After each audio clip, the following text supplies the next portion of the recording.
I think we're live now. Yeah, we are. No music, straight in. Sorry, George. What an amateur! I told you not to press that button, Laura. Evening, everyone. Yeah, as you can see, that it's not even my fault. Like, if I'd done that, being blind, they can kind of get away with that. But I'm just stupid, George. That's the. But when we have people that the last technology they had was probably the game Snake in the 90s. So, but yeah. Anyway, evening, everyone. Hope we're all doing well. Happy Monday. Welcome to the end of the season review. Apparently, something happened this season, but we'll get into that. Just going to welcome my guests. Jack, how are you, mate?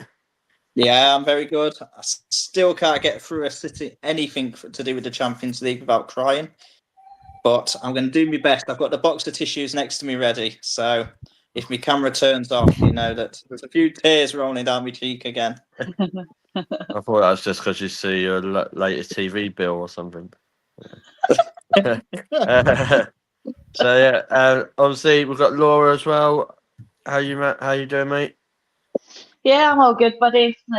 Yeah, obviously it's been a tough few weeks for myself, but we're getting there, and yeah, of course, still relishing on the whole Champions League thing. Yeah, cool, nice one. We've got a Townsend in the house. How you doing, Paul? Yeah, all good, all good. I think they're getting a little bit bored of me at work at the moment because everyone. What do you not normally do work? Well, no, everyone. Football, they're just getting the whole string of Champions League. Okay. So yeah, I'm sort of being banished to the corner at the moment. I thought they meant they've seen this geezer called Paul at work. We've not seen him that often before. So talking about work, Andrew, how are you, mate? What, you saying I'm hard work? Well, you didn't have to start the show off, so we could go there if you want. Yeah, fair point. Moving on. Yeah, welcome everybody.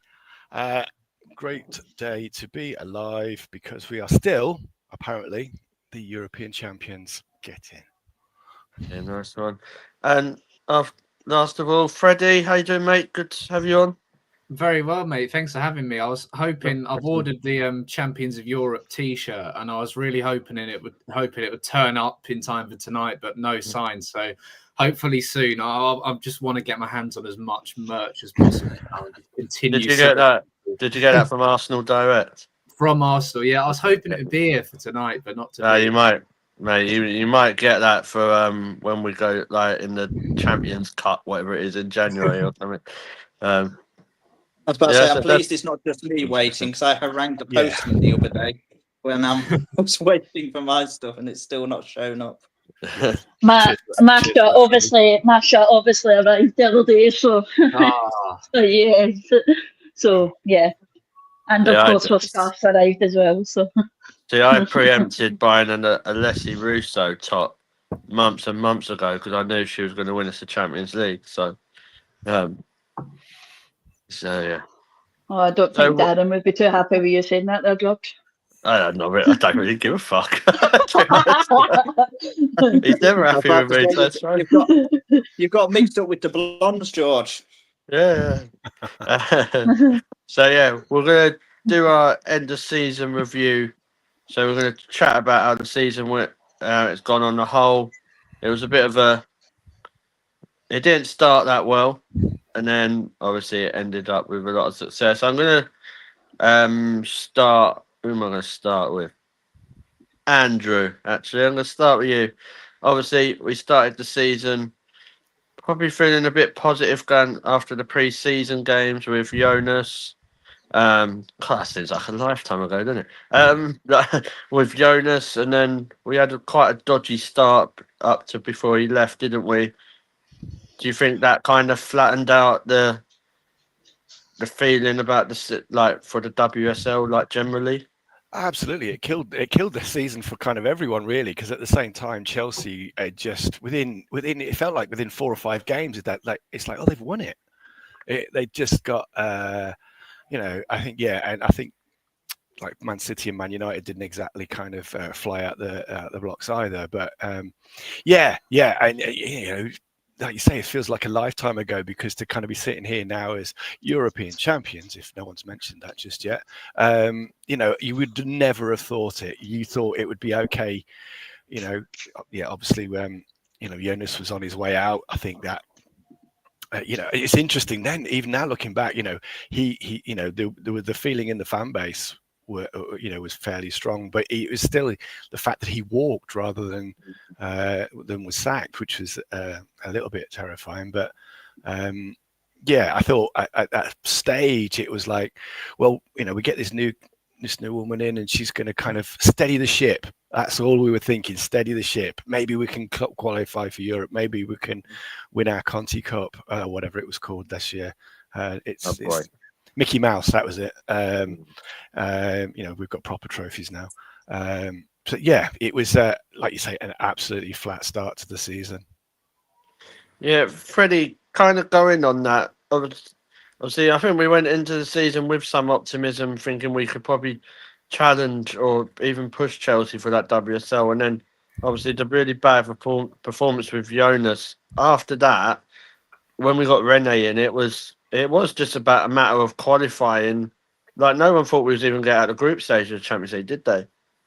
No, I mean, it seems like such a long time ago now. And it was just one game at a time under Rene. The team she was putting out, it was just pick her best team every single game, try and get through it. And I was probably in the camp of actually, I'd quite like somebody else to come in. And I was, I can hold my hands up and say I probably thought she's a little bit too similar to Jonas Eideval. And that was understandable. She's not going to come in and change everything when she's one of Jonas Eideval's assistant coaches and has worked with him at two different clubs. But I think what I'd say about Renee is the longer she's been in charge, the better she's got, and the better tactically Arsenal have got under her as well. And I think that's really encouraging. And then, when you now have the summer window to be able to back that up, I think we all know how good a coach Renee Slagers is now, but certainly off the pitch as well, the impact she's had, and putting the responsibility back on the players. I think the fact she was so open about that is really interesting, because it's probably saying, actually, some of those games on Jonas that you mentioned, there were players, very good players, who were not playing well enough, who were making mistakes, who maybe weren't working as hard as they could be. And she's just been able to get the best out of so many players this season. It's been so impressive. I mean, it's such a brilliant managerial achievement and such a good story. Yeah, no, I agree. Jack, coming to you, like a bit like what Freddie said, there's certain players that we probably wasn't expecting to be saying this about them at the end of the season, but I think one of them, for Rene to make that decision to move Steph Catley at centre half with Leah Williamson, tactically, I know you like to talk about that. What do you think the difference is? Why do you think Jonas didn't see that and Rene has? Do you think it's blatantly obvious that it's just Rene thought, well, give it a go and it's just worked, or do you think there's more to that? I don't know, to be fair. I don't think anyone saw it. I don't think it's a blight on Jonas for not seeing Steph Catley as this really quite solid top centre-back. I mean, yeah, she's moved there and I think she's brought a bit of calmness to Leah. I think actually Leah was getting caught out of possession quite a few times at the early part of the season. And then with her partner, because I believe Kadina played quite a bit at the start of the season as well, didn't she? So it was the two of them as the starting pair, and I think they were quite similar. Whereas I think Catley brought a fair bit. I mean, she got the nickname Caldini by the end of the season. And I went from an infamous rant saying she should be sold to being more than happy to see her at the heart of the defence again next season. But no, I think at left back she was getting caught for pace and perhaps she was getting isolated. Whereas as soon as she'd moved more central, we've seen actually I'd be surprised now if Australia don't also move her into centre back, because she's got to be one of the best about with that experience. But no, I don't think anyone saw it coming, George. I can't think of many fullbacks who have become centre backs as time's gone on either. I think of centre backs in fullbacks, but not the other way around. Yeah. Kind of going on to that point, Paul. we obviously we did win the Champions League, but I think when you're analysing the season, there were some league performances that probably they wasn't where we should be. Which they like, just for example, the Brighton and Villa game, that wasn't good enough for me. And I think we need to be closing the gap to Chelsea. I don't know what you think about that. Yeah, I mean, when we started the season, getting a draw against Man City, you could probably accept on the opening day against the team that only finished above you last season. But then it was straight into only a 1-0 win away at Leicester, that 0-0 draw with Everton, that was just totally unacceptable at the Emirates. For their obviously those couple of games you just mentioned, West Ham at home as well. Was it 3-0 down at one point? There was the FA Cup game against Liverpool. There were so many performances that were really bad, but then there was so many performances that were really good. So we were. It was which team was going to turn up, and we've been here week in and week out. We've either been praising them or we've been selling them, retiring them. The whole team. It's been one of those, and I think our biggest problem is the lack of consistency in the team. So you just don't know how they're going to perform from one week to the next. And I was going to say up until the Villa and Brighton games, it had got a lot better towards the end of the season. But then there was Villa and Brighton. Yeah. But at least we did finish it on a high with that win against Man United. And then I think there was a small win in Lisbon against some Spanish team as well. I don't know if we've mentioned that at all tonight yet. I don't know. They just reminded me of Portugal, to be honest. But Laura, I'll come to you. Obviously, the positives are there, and we will get into them more. But I do think you have to address that we were quite a few points behind Chelsea. And ultimately, surely from next season, that's got to be the goal, isn't it, to win the WSL? Yeah, I mean, as we spoke a few times, the modelling was quite quite gappy, and that should never have been the case. 2 seasons ago, we had Chelsea down to 1 point, and of course, that went to the very last day of the season where we were sitting wondering, are we going to walk away with this league? Next season it has to be a whole lot better. That gap has to be a lot more closer, and we can't allow Chelsea to run away with it. We are the European champions, and yes, I will say it again. We have to show Chelsea we do not fear them next season. Not that I say that we feared them this season. We obviously just didn't get things tactically right at the start of the season, and of course the manager and players there just wasn't that bond there.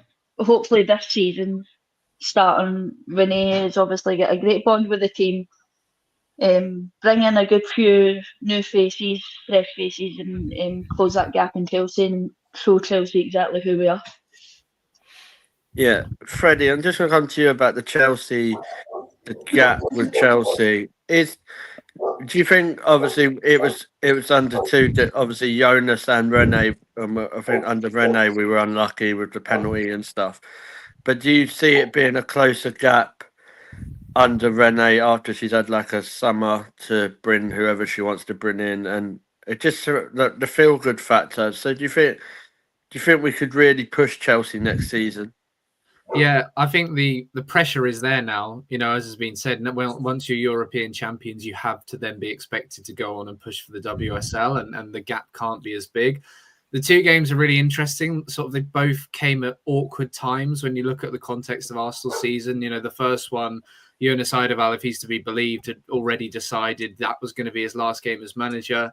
And then it was, for Rene, I think there are circumstances as to why Arsenal don't win that game. You mentioned the penalty. There's some probably less than ideal refereeing. Caitlin Ford, I think, also got injured. And Arsenal, I think, in the away game, the lack of squad depth, I think, was really exposed compared to what Chelsea have, when Chelsea have so much quality for each position. But the funny thing with Chelsea is they are invincibles. They won the domestic treble, but a lot of their games and you watch them and you think this is a side we can beat, and once you've beaten Barcelona, it means you can beat anyone on your day. And Arsenal have proven in the last few years they can beat Chelsea on their day. On paper, it's a brilliant Chelsea side, but actually when you go up against them, there are weaknesses, there are flaws. And I just think if Arsenal build that squad depth a little bit more, I think René's shown that tactically, I think Arsenal can go up against Chelsea and beat them. So, but I think just looking at the WSL, a lot is going to come down to playing against Chelsea because, City are in an interesting spot, not qualifying for the Champions League. United, I still don't think are quite there to push for the title. So it could well just be an Arsenal v Chelsea 2-horse race again. Yeah, I do like that diplomatic answer. There was less than refereeing. That wasn't what I was calling it, but. What was going to say, Jack? I'll tell you what, George, I've just fact checked myself. So for a bit of positivity, I know Andrew always likes that. From when René took over, from her first game as interim manager up until us qualifying for the Champions League final, we took more points than any other team in the WSL, including Chelsea. And that's over quite a long period, including the Chelsea defeat. So I do think there should be some positivity that under René, we probably were the best team in the WSL. And it was a lot of the early season damage that potentially ruled us out of the title race.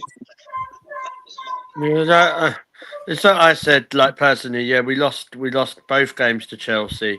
That is a big thing in the WSL race, but then we did drop points. So if we're beating teams like Villa and Brighton, you win in those games. If we beat Man United when we should have done when René just first took over, they scored right at the end. Was it Williams? I think.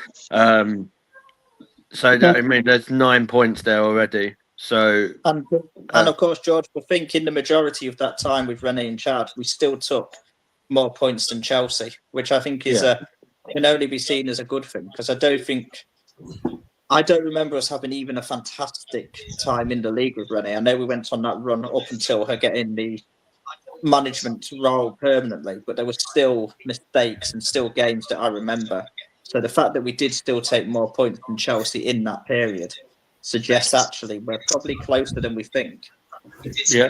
We also took goal difference as well, did we not? Our goal difference was a bigger tally than Chelsea's as well. So that's a positive insight to look at as well. That although at the start of the season, the whole problem with it was we aren't clinical enough. So that shows me as a fan that we're starting to get that clinical back in the team, and we're starting to get obviously those players back into a routine where they feel like they can score the goals again. No, I agree. Andrew, kind of talking about the season, I think it probably goes down to the squad depth again. I think our FA Cup run was disappointing. I think I made it very vocal what I thought about that performance.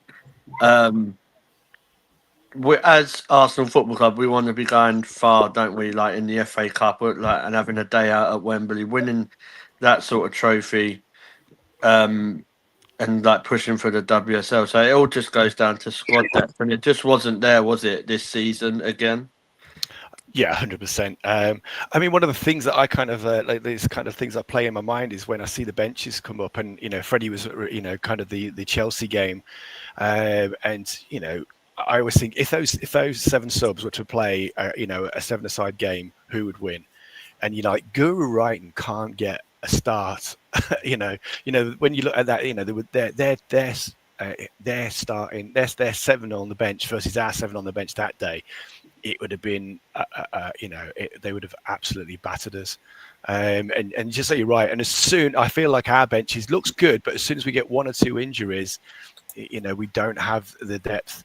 And yeah, I think it is something we do need to address. I think some of the things were unfortunate. I think, I think Lena Hurtig is, one we just never got to see.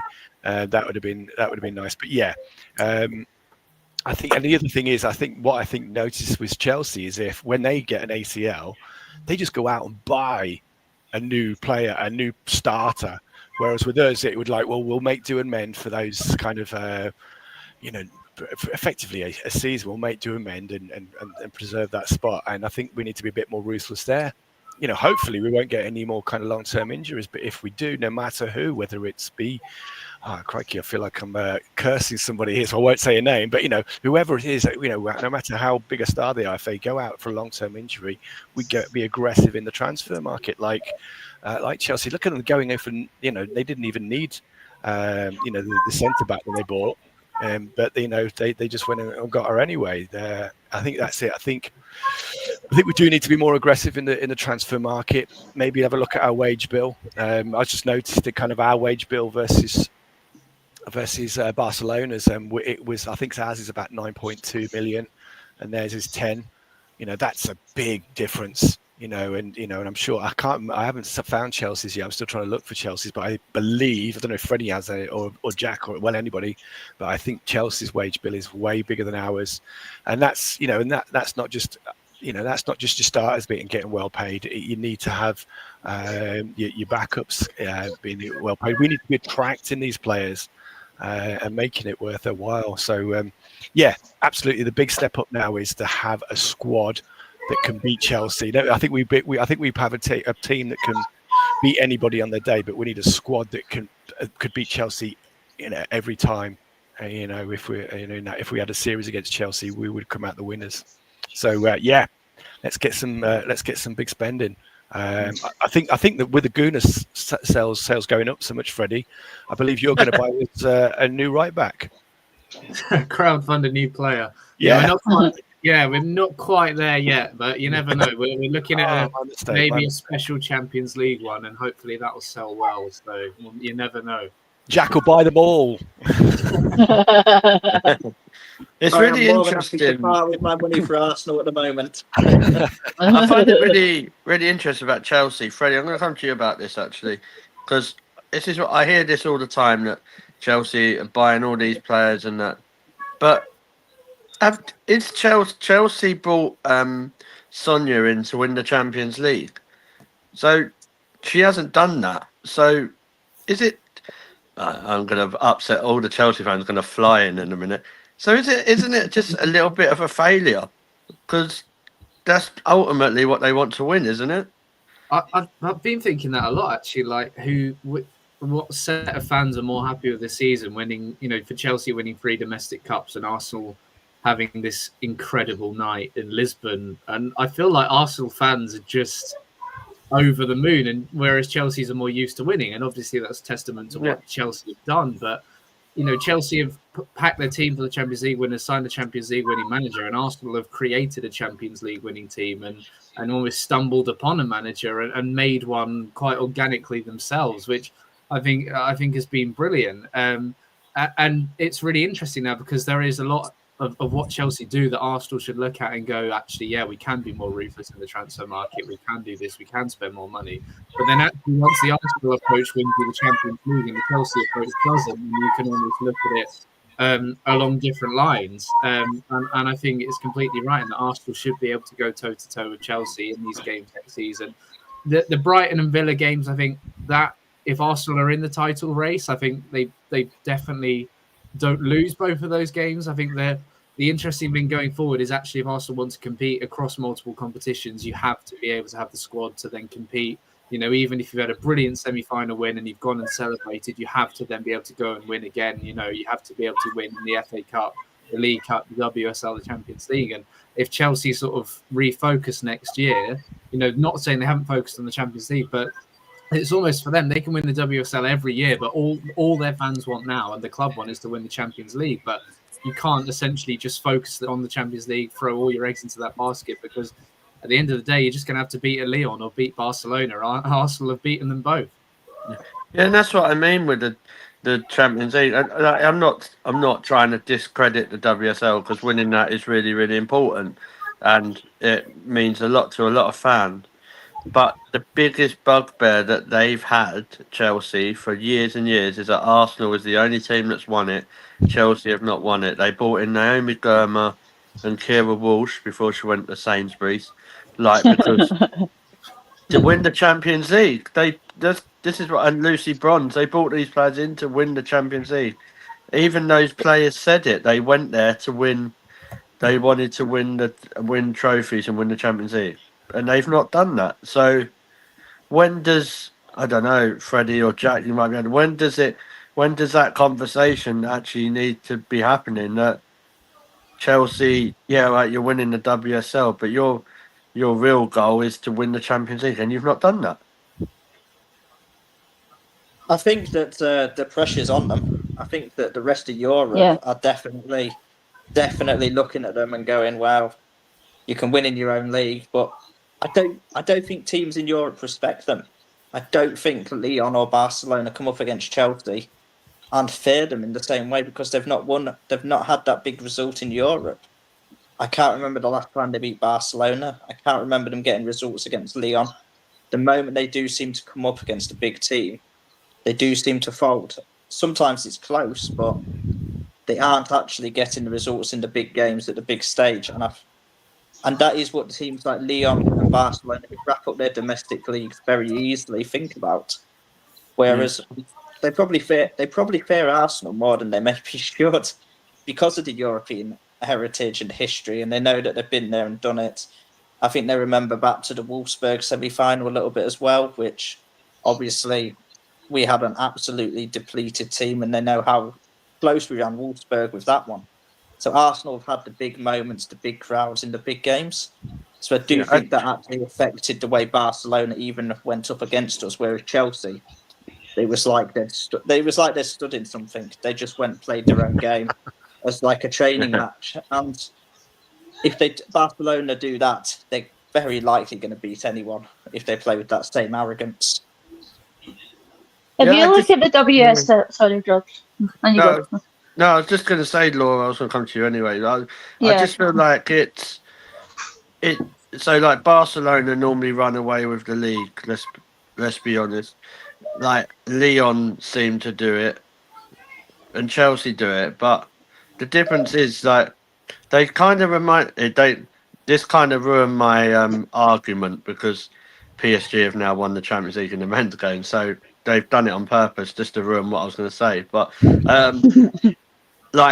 Chelsea women did remind me of the PSG men team that for years and years they were just winning the league, spent all this money, like they had Messi and Mbappe, all those players, but just couldn't win it. Now they've won it, so I don't know. I think maybe that's what Chelsea is, sort of position Chelsea are in. That maybe they need to look at it and think, you know what, we need to buy the right type of players.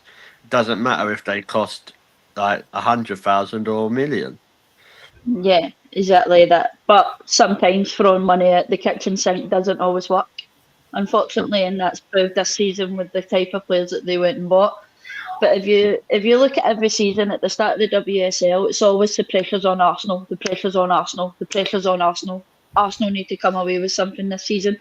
The pressure's not on Arsenal this season at all. The pressure is on Chelsea. That's because everyone hates Arsenal, mate. That's what well, we don't. We love the Arsenal. I do find that. I just find it mad, like the narratives, and like in the media sometimes, and like with. It's always about Arsenal. Like, I'm surprised they've not started reporting because our under 12s drew 1-1 or something. Like, it's just. I get that. Yeah, I do get that. But as I said, sometimes Chelsea can go and spend all the money they want. I still don't think next season they'll win the Champions League, and unfortunately, again, that'll be more pressure on top of them. But as I said, throwing money at the kitchen sink doesn't always work, and they can go and spend. We did it this season with a team that we genuinely thought, as you said at the start of the podcast, George, that we genuinely thought we could get ready at the end of this season, and look exactly what that team went out and done. And the question I ask as well is like, and Paul, sorry, I'll come to you. It's like, you look at the players that played in that Champions League win for Arsenal, with the players that Chelsea have got now, I don't think there's many out of that Arsenal team that Chelsea would pick. No, I think like you've already said, Chelsea have gone out and bought all these players, and they just haven't gelled well as a team in playing against the top clubs. So we've genuinely built up this team. But again, like you said, we've sold them, we've retired them, we've called in the under-21s to replace them so many times this season. But yeah, we've got a decent squad there. But I can't see any of those players really getting into that Chelsea team because they just wouldn't fit in that style of play. And we're European George, champions. Why should they go? I'm just going to disagree here very quickly because I think actually more Arsenal players get into that Chelsea starting 11 than maybe we're giving credit for. I think maybe the difference is Chelsea has a squad bench or has a bench that's ready to fit in. But just on the top of my head, we've got the better goalkeeper in DVD. We've got the better right back in Emily Fox. Leah Williamson gets in. I think Katie McCabe gets in. I think Kim Little gets in. I would say Mariona gets in. And you've also got a fair shout for Russo, which on the top of my head, very comfortably, you've got 7 players there. So yeah, from our point of view, yes. But what I'm trying to say is from the Chelsea point of view, I don't think you'd see Chelsea buying those type of players to put into a team. I don't see Chelsea going out there and buying, say, a Frida Mornham or a Stina or a Steph Catley to play. So, like, could you imagine Chelsea doing it? I just can't imagine Chelsea doing that. Personally, I think we've got some very, very good players, and I think we've got 2 or 3 world-class players. But what I'm trying to get at is Chelsea just pay massive amount of money for the players, but I don't think they play as a team, like on the biggest stage. Yeah, they'll win the WSL and that, but not. They're individuals. Like, look how easy Barcelona they just put them to the side. Like, it didn't. Like, I don't know. Do you get what I mean, Freddie? Like, it's just I just don't see Chelsea moving in that same way. And Claire Wheatley gets a lot of rubbish thrown her way, but it's just won us the Champions League. Yeah, and it goes back to, like, we look at the 2 different approaches, and probably both could argue that they've got the right approach in that Chelsea have won the domestic treble and Arsenal have now won the Champions League. If Arsenal don't win the Champions League, then we're probably going to be a little bit more critical in terms of the squad.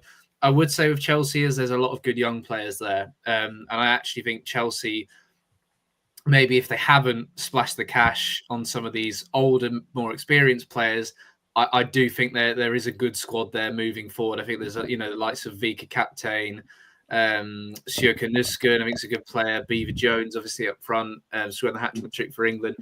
Almost where Chelsea have let themselves down a little bit is some of these big players that they have brought in, act like almost the ex-Barcelona players when they came up against Barcelona were really ineffective and sort of really struggled, and that was quite interesting to me.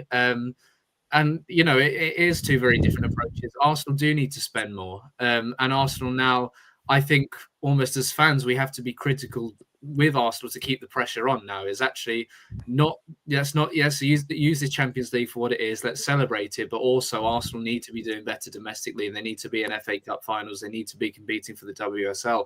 They've proven they can now. And now it's actually the club need to help them get to this next step. They need to win the WSL. They need to back this up in Europe as well. So it's going to be really interesting moving forward now. And I'm really pleased. I'm really pleased they won in Lisbon. And as Renee said, she said the scary thing is, the future is now even more exciting. I think it absolutely should be. Yeah, I completely agree. I think I heard who was it? Leah Williamson was talking. Andrew, and she was saying, like, winning the Champions League is, like, obviously amazing, but this is the floor. Yeah. So if winning the Champions League is the floor, that excites me more. That they know they want to win the WSL domestically. They want to be better and give us those glory days again. I'm probably doing this to troll a bit, just to fish the Chelsea fans, like. what's bigger, a treble or the Champions League? But they won't know because they've never won it. So I suppose it's hard. No, I think you're 100% right. Yeah. It feels like that one era has ended. Obviously Jonas over to Rene, but equally we've had a long period of mediocrity, and this is it's an amazing start, and in a way you kind of work your way up. You go League Cup, FA Cup, WSL, Champions League, but we've just gone straight to that one. I think Freddie's right. I think the accountants should be trying to avoid Claire and Rene for the next couple of months, because they are going to be quite rightly demanding more cash. We need this. This is what we need. We need to be Rene knows what we need. Yeah, exactly. She does, and so she needs to be given. She needs to be backed up now. She's like, as Jack was saying, that was a masterclass that she pulled off in Lisbon, and again and again and again she's done it. So yeah, I think. I think we talked about this. We all want that FA Cup final that day at Wembley. That's something we've missed. But I think it is. That this is the first stage. This is the dawning of the new era. This is it. This we've just seen, kind of. This is the beginning. This is a new chapter. I'm super confident that the WSL is got to be our number one target. I would take just in the context of where we are. I would, and I'm interested in what everybody else thinks. I would take a WSL over a Champions League next year. Next year, I would take. When you've won it before, mate. When you've won it twice, the only team in the land. I do get that. Doesn't Friesland level us with Barcelona though? Just to throw a curveball in, if they won it 3 or 4 times now, the Champions League. Barca 4, I think. 4, I think. Yeah. Leon have got the most, isn't it? Yeah. Yeah. Oh, are they called Leon anymore? No. Oh gosh, no. What were Yeah, changed. Has it changed yet? I know they were. Yeah, it has changed. Yeah. What are they called now? Yeah. So come on, Andrew. Be on top of it. I knew they were, but they're not really our rivals, are they? It's like I think we probably play them in the quarterfinals or semi-finals next year, but it's just they're not really what I'd call a rival. It's like that. Leonie's there now. Okay, All right. fair enough. Okay. But they've just took the ex-Barcelona manager as a. Fair enough. Thank you for the comments, Jonesy. Appreciate that. Thanks for watching as well. Darren, we'll come to the crowd in a minute, actually. And thanks for your comments. And some bloke called James, don't know who he is, but yeah, he's all right. Cheers for that, mate. Appreciate all your support as well. He's a Rangers fan. He shouldn't be in here. Yeah, he shouldn't be in here when we're talking about Champions League, really, should he? But there you go. We're gonna move on because we've took the mick out of Chelsea for a bit longer than I wanted. Nah, fuck it. It's fun. I hope you're watching, Basil. I want to talk about certain players from this season. Andrew, I'm going to start with you. I think we all know what she can bring on the pitch and off the pitch with Katie McCabe. We have a lot in common. We normally do. We both came back from Lisbon, probably drunk. We both swear. So, what has your thoughts been on Katie McCabe throughout the season? I don't know. I think she's been very underrated, but she has still had those games that you think, what are you doing, sort of thing. I mean, she's obviously got a career in light entertainment, and she led the she led virtually everything post match. Everything post match was Katie Cave front and center. She was hilarious. But yeah, it's interesting. I think the criticism within Arsenal fan base was I famously kind of fought her corner along the way, and I think statistically, she's borne her out. I think her role is such a hybrid. It's like, who do you compare her with? Because we say to call her a left back is a bit of an insult. She inverts into the midfield. She's virtually a left winger in majority of the time. I think it'd be interesting to see. But from whenever I speak to people from outside of Arsenal fan base who are kind of general fans, that everyone says Katie McCabe, one of the best players they've ever played against us against their team, and they would have her in a heartbeat. But I think within the Arsenal fan base, sometimes I think it's kind of like that there's been a lack of appreciation, and I think again when we get found out. I think not when we get found. Some of the errors that have been made. I mean, yes, fatigue was something we kind of noticed, but equally, the one way to attack Arsenal, and it'd be interesting to see if Rene changes this, is to knock something behind the left back, because Katie is being told to push up.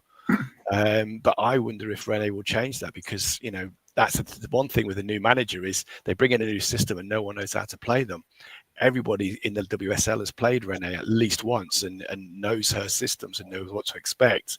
So it'll be interesting to see. But I think she's just a terrific player.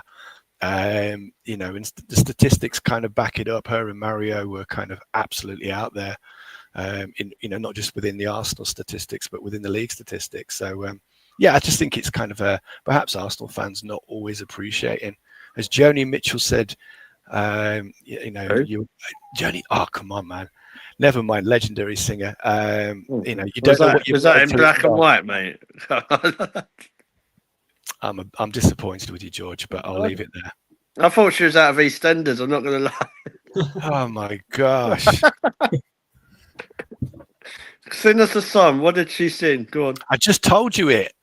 Don't it always seem to go? You don't know what you got till it's gone. Right. That's fine. That's sign me up, Cloudy. Sign me up, Cloudy. Thank God I took my headphones out there. Katie McCabe sings better than that when she's pissed. That's a fair point. Yeah. But moving on from the Arsenal Women Chat Show's Got Talent. Jack, I'm going to come to you. Obviously, I want to talk about Mariona Caldente. Obviously, she's nearly won more Champions Leagues than Barcelona if she wins another one. But the level she's brought the rest of this team to is absolutely brilliant, isn't it? Like the other players have reached to her level. What she's done, I just can't speak highly enough of her. Yeah, I go back to the start of the season when someone told me that in training, the players were struggling to actually match her level, and that it would take about 2 to 3 months for them to catch up with her and even be on the same wavelength. And I think we see that now. She is a seriously, seriously special player. I mean, she must have a very strong chance of the Ballon d'Or, and deservedly so. I mean, I think if Spain win the Euros in the summer, she gets it. She probably gets it anyway. I mean, she can play on the left wing. She can play in midfield. She can play behind the striker. She can sit in defensive midfield and has done for big games. She's absolutely insane. I mean, I did see something which I do agree with on Twitter, which said you get the sense that we love Mariona, but perhaps she doesn't love Arsenal as of yet. And I do wonder if that could be the case, that she's just one of them players that is so good that I think we need to enjoy her for the time we have her. No, Jack, don't say it, Jack. Stop it. Don't say that. But I don't know. She looked like she loved Arsenal at the trophy parade when she was lifting the Champions League. Yeah, she's a delight to watch, and I'm just going to enjoy every time I see her live. And I think she'll be one of the people in the women's game that in 30, 40 years' time will be telling people we saw Mariona Caldente play, because fuck knows what her trophy cabinet's going to look like by the end of her career. And who knows where she's even going to end up playing. I mean, how many players? 30, 40 years, she'll she'll be watching Kimmy Little in centre midfield for Arsenal. Yeah, It's 50 but she's more years. world class in about 4 or 5 positions. Yeah. There is not another player like her. And yeah, I mean, big games, low blocks. If there's one thing Jonas and Claire Wheatley have done, is bringing Mariona Caldente into that club, because I think we are all better off for it. Oh, Jesus, Yeah. Jack, what did you just say? Yeah, moving on. You just praised Jonas in front of Yeah. George. No. That's last show for Jack. Yeah, Freddie, I'm going to come to you. I was going to talk about Russo. What do you think the massive difference has been with Russo from last season to the season before? Do you think it's simply just under Renee, or do you think she's added some more like attributes into her actual game? Because I think some of the stuff she does when she's off the ball don't really get spoke about as much. Yeah, I think she's become more selfish. And Alessia Russo, she gets put in front of us as the press a lot because she's very good with the media. You know, she's very calm. She speaks very well. She says probably what Arsenal want her to say, and she's just everyone you talk to says she's just a genuinely lovely person. And when you play up front, sometimes you can't be a lovely person, and I think we've seen a bit more of that from her this season. In that actually, she can be physical. You know, she can put herself about, and actually, sometimes instead of playing that extra pass, she's going to go for goal. And I just think this more fluid attacking style under Renee's really suited her, where you know, under Jonas, a lot of the time Arsenal would build a little bit more slowly. They sort of keep the ball in and around the box. They move it from one side to the other. But now they're just that little bit more direct. And I think it just really plays into her hands well. And just the difference in her finishing, I think, is staggering. You know, how difficult the start to the season was for her. She was sort of in and out of the team, the Black Stenius competition. But I think your striker, you know, when you have a first choice striker, they need to know they're your first choice striker. And I think putting that confidence into her has really helped, and she's just proven how important she is. And I don't really like her being dropped into the number 10. I'm quite critical. I hate it. We obviously did it on Saturday, and I can never criticize it again now after that. But we've had weeks and weeks of that Steen is the new queen of the universe because for that goal. So, but I still think like even in that role that she was still offering stuff in the game, and I think it was a very collective team performance, which to beat teams like Barcelona you have to do that, don't you? So yeah, I'll give Stina credit where it's due. She scores in big games. Like I did say mentality, but it's an interesting one. I'll tell you what, George, I did see something about when Russo is in very quickly in that number 10 position. If you look at her actual map of where she touches the ball, it's very much more of a second striker with Stina playing further forward than it is in a traditional 10, dropping maybe as deep as it always looks. So maybe whilst defensively she does drop deep and play more as a number of 10, when Arsenal have the ball, she does push really quite far forward. Yeah. We'll end on the player chat with Paul because I've been reminded that apparently earlier in the podcast he said that he wouldn't be surprised if she retired. We're going to talk about the one, the only Kimmy Little. I think she got retired by quite a few people on here, didn't she? I think she's been probably one of our best players since her injury. Since she came back from that, she's just world class, isn't she? Yeah, I mean the start of the season and probably up until Christmas, she wasn't as good as she could have been, and she was starting to look tired. And I personally thought it was going to be her last season with us, but then she had that injury to her hand. She had a few weeks out. She came back in, and it's like a 21-year-old Kim Little back again. And the second half of the season, she's just million years. Yeah, she's just been phenomenal. And she hasn't played the full 90 minutes in a few of the games, so her minutes are being managed, and other players have been coming on for like 10, 15 minutes towards the end just to see the game out. But yeah, absolutely wonderful. And to lead that team out last week and put in the performance that she did as well, absolutely brilliant. And yeah, I'll hold my hands up. I was one of the ones that was retiring her off back at Christmas. And if you're listening, Mel, or watching, Mel, I take it all back. I just had a couple of people message me and said, please mention that Paul retired Kim Little in the podcast. Yeah. So it had to be mentioned. But saying that I had to hold my hands up because I said Stina was shit. So, but yeah, well, that's another conversation for another day. But well done. I'm going to go round. We're going to do something fun now, but it's going to put you under pressure. So Andrew's going to be like, "Oh God, what are we doing here?" So I'm going to ask you a question. You don't I'm gonna like ask fun, you. George. Yeah, no, fun, please. You don't because you got a yellow card for it, didn't you? Oh my God! Yes, you did, George. You nearly got me sent off. So I'm going to go round, ask you all a question. So we'll start. I'm going to go, and if you can give a different answer, because I feel like we might have the same answer for the same question. Right. Let's start with you, Laura. Who was your player of the season?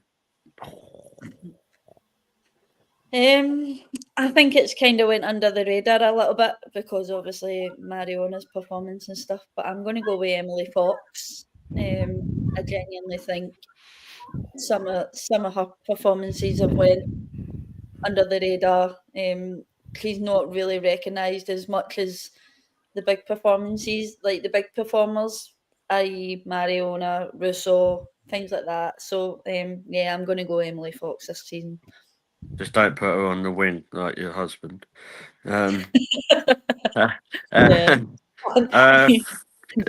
Freddie, who's your player of the season? It's going to be Mariona. Yeah, we did our sort of Guna Fanzine Awards, and it was a clean sweep for her.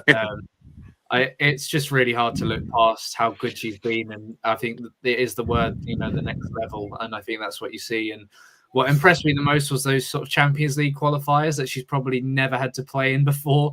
And she's at Barcelona and teams like that. She's come in after winning the Champions League and everything that goes with that. And she was sort of sprinting around against Rangers and Rosenborg. I watched her at Southampton in pre-season where she was trying so hard. She was sort of talking the whole way through the game.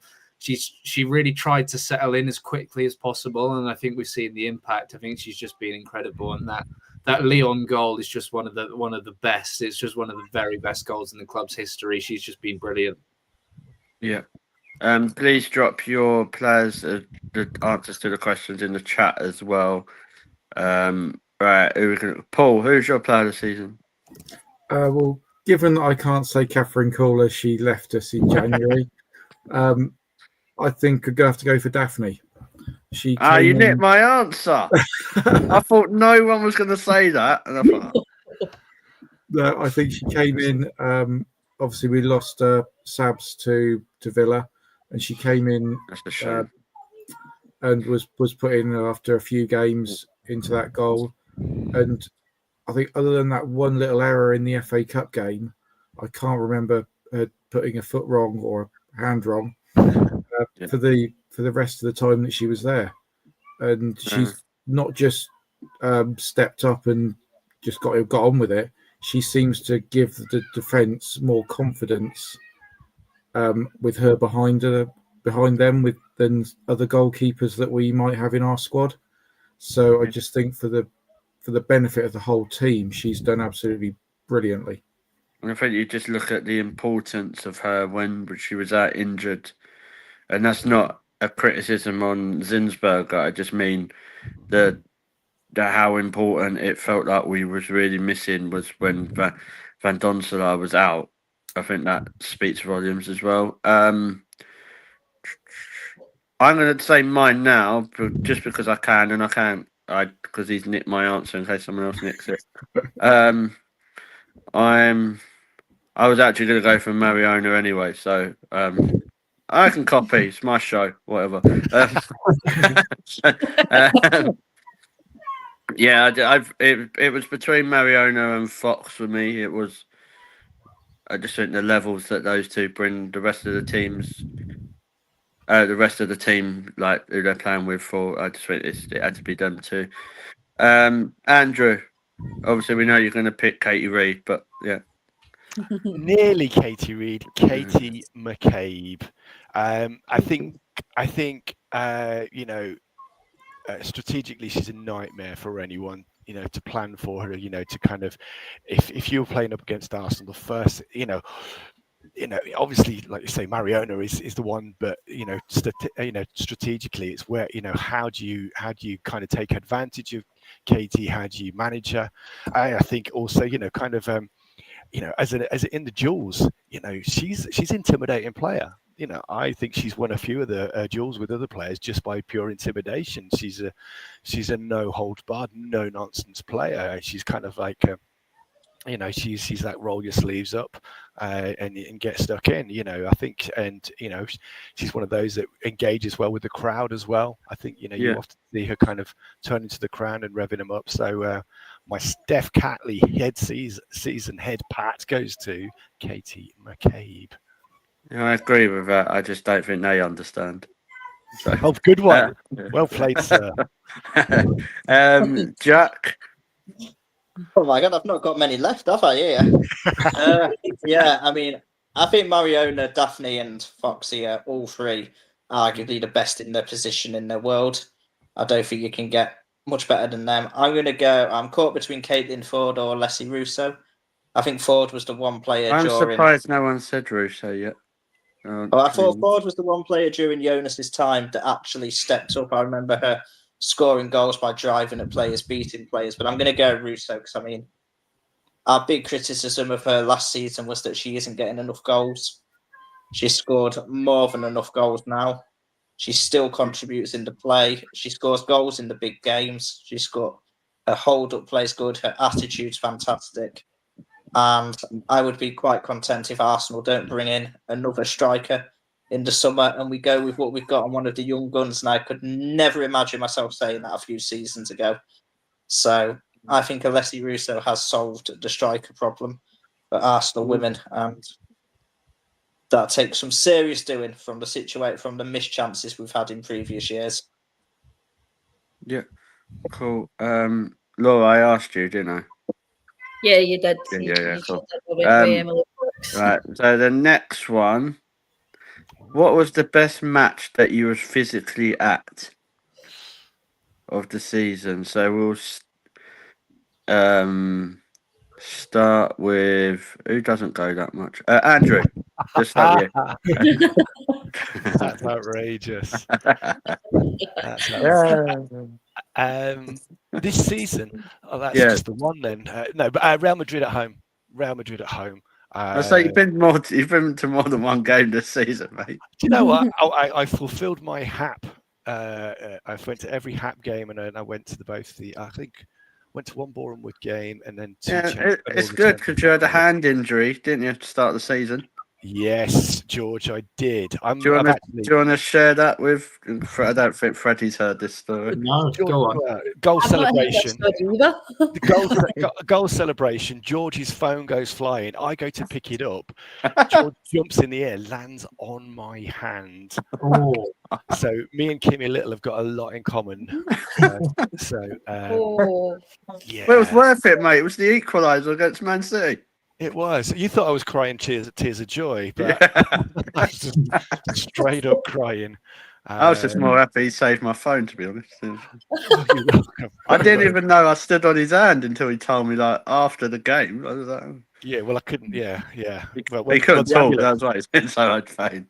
The ambulance and the police told you. Actually, I think it was. The solicitor. But yeah, I think the kind of the momentum with that Real Madrid game, there's a kind of a synergy between the fans and the players that day. A goal was scored. We sang louder. They scored again, and I think actually, you can never tell this thing, but I think the fan base kind of intimidated the Real Madrid players. They'd never seen that noise and that amount of kind of passion at a game, and it just felt like there was an absolute. We were riding a crest of a wave that one, so yeah, that was fantastic, and my hand had recovered by then. Yeah, who needs Caicedo when you got Freya Godfrey, Andrew? Wait. You have taken that totally out of context. That was my point exactly. You just read one line of that chat, not the preamble. And so, yes. I was in a work meeting and I thought the first thing I read was that, and I was like, "Is this a serious question?" No, it wasn't. It was a rhetorical question to follow up. But like, when I think our youth team coach Paul was kind of suggesting that, and I was thinking, if Caicedo becomes available, Freya Godfrey's got no chance, unfortunately. But then I was quite surprised actually that she's 20, but Caicedo's 20. It's outrageous. But who am I going to go with next? Freddie, what's the best game you've been to this season? Shall I help everyone out and not say the Champions League final? I just feel like it's unfair that I've got. So I'll give you an inkling. My one's not the Champions League final. Ooh. Well, let's say Lyon away. He's nicked my answer. No, I'm giving you the Champions League final, but I'm being generous to the host. It was just the manner of the comeback and like the sort of, is this really happening? I think for a lot of it, the early goal goes in and you think, okay, this is on here. Arsenal are playing well; they're in the game. Mariona scores that incredible goal. But then at half time, I think we're all sitting there going, well, Lyon are going to be better in the second half. They've got all this squad depth. They can't be that bad. And they got even worse.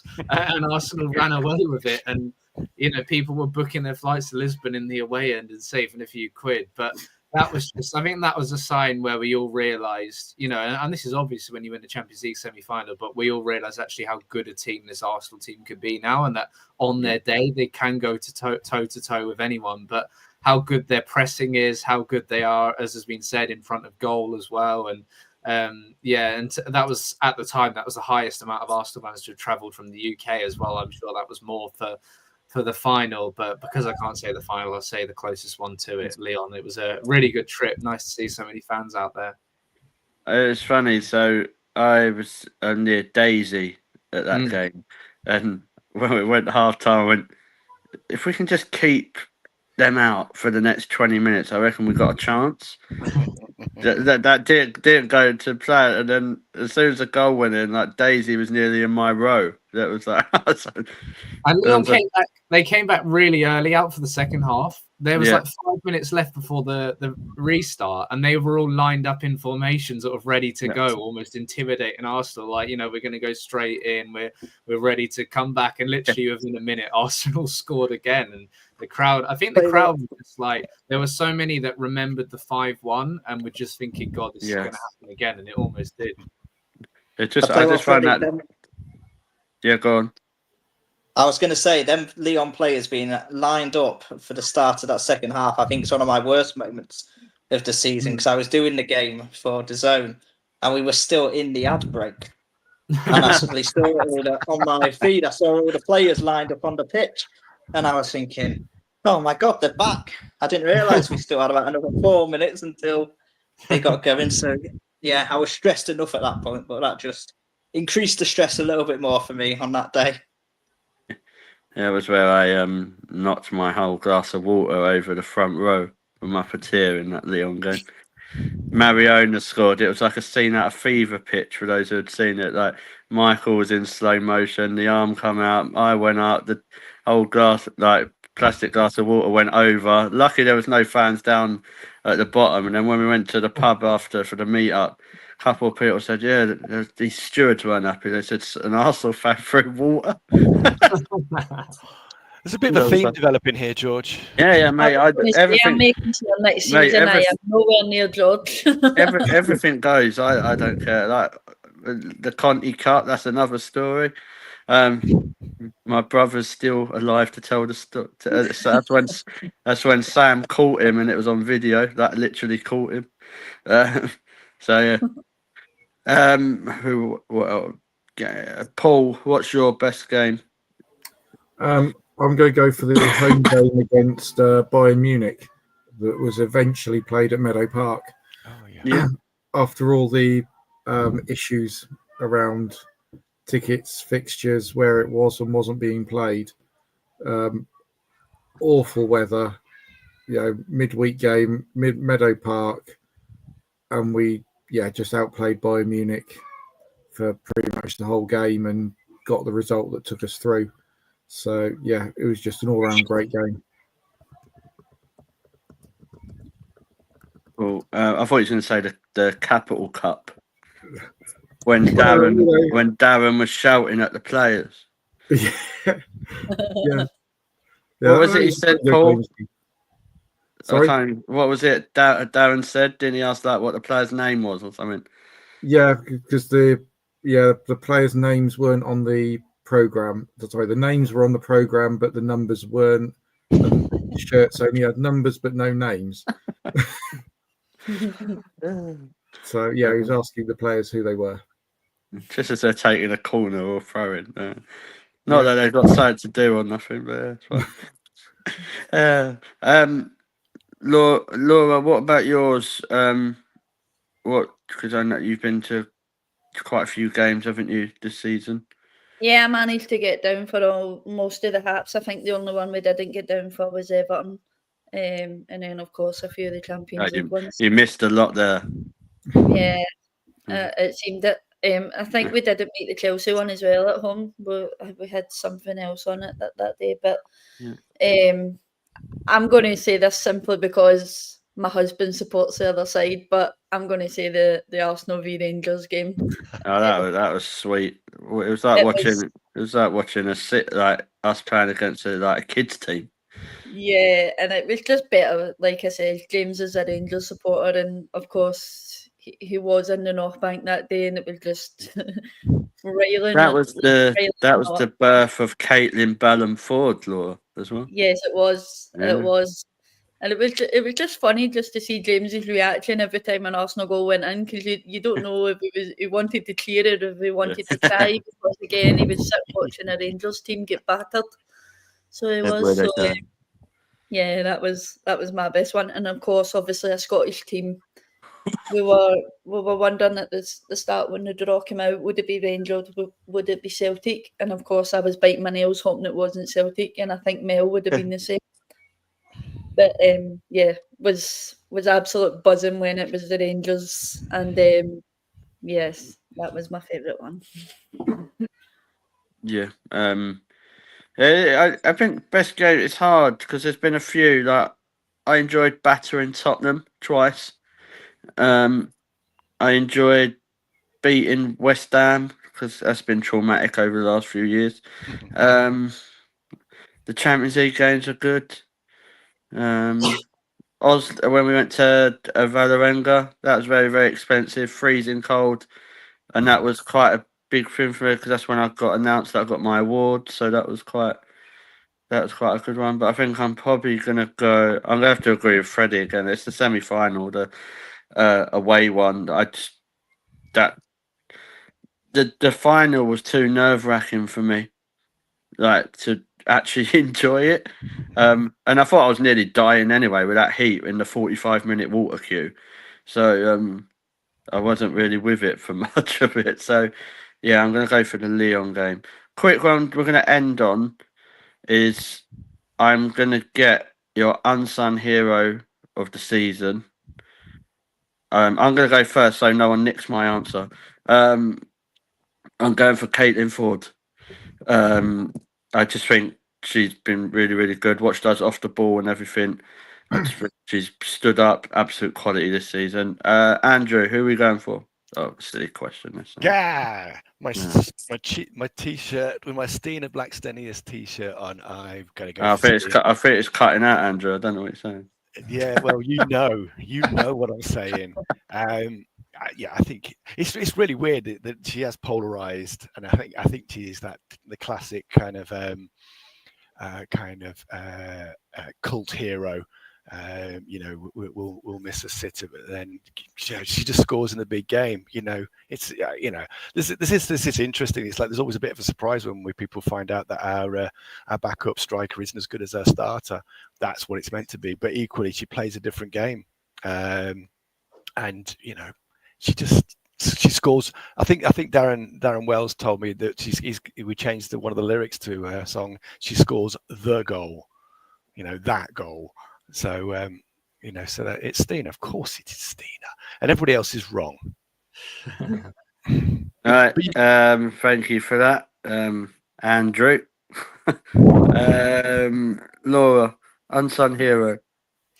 I'm going to go for Steph Catley because I know at the start of the season we were really worried how it was looking for her going forward, and then of course stepped into that centre back role. I was one of the ones at the start of the season. I look back at the podcast, and I was one of the ones that said going forward, Leah Williamson and Steph Catley will be a centre back pairing, and most of you laughed at me.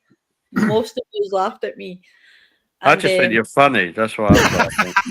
It's a Scottish accent. That's what it is. I have to pretend that I know what you're saying, so I just like nod and agree and laugh. But yeah, Steph Catley stood up in that centre back position, and then, of course, in the final, showed us exactly what she can do along with Leah Williamson, and hopefully that's, as Andrew said at the start of the podcast, hopefully, or was it Jack? One of you said it. That could be our centre back pairing going forward. They sound the same, to be fair, mate. One's from Grimsby. One's from Grimsby. Bingo. There you go, Darren. Right. Talking about. Me there, George. Yeah.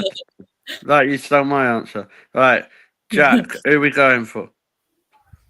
So I was going to go Stina because I think she needs new lifetime contract, scores all the big goals, and how can you not love her at this point? But I'm actually going to go for a nice controversial one. I don't think we've had enough controversy. We ain't had no controversy from Jack for a while. Let's go. I know who's going to say. I'm going to go Manu Zinsberger as our unsung hero. And let me tell you why. No, I'm with you, Jack. We've got two arguably first choice goalkeepers. Manu Zinsberger's come in, and she's been our first choice goalkeeper. She's dropped to second place. Now you can tell there's a real goalkeeper union at Arsenal. She hasn't moaned, she hasn't kicked up a fuss. She's then come in. All right, her performance as a goalkeeper, I can imagine it's really difficult to come in for the odd game because you've got no consistency. She's come in, done her best. I don't think she's been at fault for all the goals. I think she's took unfair stick as well, I think, at times from supporters. And yet you could tell what the Champions League final and the win meant to her. And I think actually if we have two first choice goalkeepers, we might find issues with it. Daphne's our number one. Daphne's arguably the best goalkeeper in the world. But you need a solid number two. And I'm willing to say that Manu Zinsberger is arguably one of the best number twos in the league. And I don't think we'll replace him with anyone better as our number two goalkeeper. We can bring in a young one who has potential, but they're going to make mistakes and eventually they're going to want to take over Daphne or leave. I think Manu Zinsberger is that perfect blend of age, experience, but also what she brings to the team from a leadership value. I think actually we would miss her if she wasn't there. Beautiful, Jack. Fair play, Jack. Have a couple more, mate. But I was about to say, I definitely not going to be returning. To be fair, I agree with some of it, not much of it, but some of it. Freddie, who's been your unsung hero? You can say Lena Hurty if you want, might as well, though. I'm so pleased Lena came on in the final. I really am. But I was going to go for Caitlin, but I think I might go for another goalie, as Caitlin's been said. I think Daphne Van Domselaar, actually is still could be seen as an unsung player. I think she's made such and you're completely right in that Manu Zinsberger has done really well at Arsenal. She is one of the best second choice goalies in the league, and she's been able to keep out some other really good second choice goalies as well in Lydia Williams and then Sabrina D'Angelo. But now Daphne Van Domselaar comes in and she's pushed Zinsberger to number two, which I think is a massive credit to Van Domselaar. And the fact that Arsenal I'm not convinced she was fully fit in the final. She definitely wasn't in the semi-final. She didn't take goal kicks in the final as well. But the fact Arsenal are almost, reliant on her for these massive games, clearly, even if she's not fully fit in certain areas, I think shows how much they rely on her now and how important she's become. And that save she made against Real Madrid, I think late on in the first half of the second leg at the Emirates, she's had moments like that. I think there was a save at Spurs away that was really outstanding that I remember as well. I think she's just been another player who's helped move Arsenal up to a different level. Yeah, no, I agree with that. You also see a lot of football. Do you reckon she's number one in the world? Because I can't think of a better goalkeeper than her. Yeah, difficult because Tullis Joyce, I think, has done really, really well. I think she's had a really good season because she's a Man United player. And also she chucked one straight to Chloe Kelly on the final day, which almost made her golden glove case a little difficult. I mean, when you look around, she's got to be up there. She's got to be up there for sure. It's hard with goalkeepers, hard to judge. Yeah. Who's Mr. and Mrs. Gerald? Yeah, I don't get that one. What's that? Is that because Darren's even older than you? So I don't know if is that was that a 1927 TV program, Darren? You have to let me know. Paul, who apart from all the youth academy, who's your unsung hero? I'm actually going to go for the new set piece coach because you look at how Lewis. We've managed to score from set pieces and compared to the last couple of years. It's actually Lewis, guys. That's why we ain't seen him that much. It's Lewis. Get the spray paint out. We need a mural of him now, I think, as well. What, That's Lewis or the set piece coach? The set piece coach and Lewis as well. I mean, if they're one of a kind. Yeah, I just think that they've come in and they've obviously changed things around. I mean, take a corner for example. It was always a short corner almost every time, and now it's all mixed up and different things happening, and we're seeing the results of it. And the coaching staff behind the scenes don't really get the credit that they deserve. It's all the players on the pitch that take it, and obviously Renee, but there's a whole team behind them putting it together. Okay, it's Gerald from Clarkson's Farm. I ain't watching that. So that must be something to do with Jeremy Clarkson, I'm assuming. But yeah, okay, fair enough. That's kind of the end of the season review. It's been an amazing show as always, guys. Just want to say to everyone, thank you for this season. It's been really, really great. We've had some absolute top guests. Obviously, Freddie, appreciate the support and everything you're doing. And well done with the Gooner. They're absolutely smashing it. Thank you, mate. Well done yourself as well. Be good to see you over the season. And good luck with the cricket. Score some runs for us. It can't be any worse, can it? I was just playing like England, mate. Like some of them got out for naught, didn't they, yesterday? So that's my excuse. To play modern day England, George, not the early 2000s England that didn't score. I was trying to, and then some little kid caught me out. But yeah, it's been a good one. Andrew, thank you for everything. Like I take the piss out of Andrew a lot, but I really, really appreciate it more. I do it once a week. It's just part of my therapy. But I appreciate everything you do, like with helping with the shows and all that stuff. So thank you, mate. Oh, you're welcome. I think the smooth starts are what you treasure the most. Don't worry, I found the outro music this time, so it should be good this time. Yeah. Jack, thank you for everything as well. Obviously, thank you for those who haven't watched it as well. We did have an amazing interview with Leanne Sanderson. Jack was a big part of that, so thank you, mate. No, thank you, George. I was going to do a shameless plug to that myself, to be fair, if you've not seen it. I mean, what a person Leanne Sanderson is, and some of the stories she tells in that are incredible. And also keep an eye out. I'm sure in the very near future we might have some more exciting interviews to come.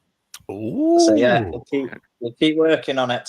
Yeah. So There might be ones that Jack might have to do on his own, but so yeah. Paul, thank you for everything as well. Like you've helped out with the social media, you and Esme, so you've really helped with the channel. So I appreciate that as well. No, it's great to be part of it. It's been a great season. Obviously, met a load of great people over the last couple of years, and yeah, just a great family that we've become. And I think we probably should shout out to Mel as well on her win at the weekend. Yeah, I know Laura, you were there, weren't you? So Yeah. congratulations to Mel. Yep. yeah, Mel absolutely smashing it. Every time I chat to Mel, she's smashing it even more and more. So I couldn't be more proud of her. And she, like me and Mel, we, like I said on the last show, we come up with this idea quite a while ago and thought, oh, do you know what? Why don't we do it? Be a bit of a laugh, and how much it's grown, and being part of this group, it's a bit like a family. Like Paul said, met loads of great people, and then I've met you lot. So Wait, what? that was just set up. That was like Beth to Stina, mate.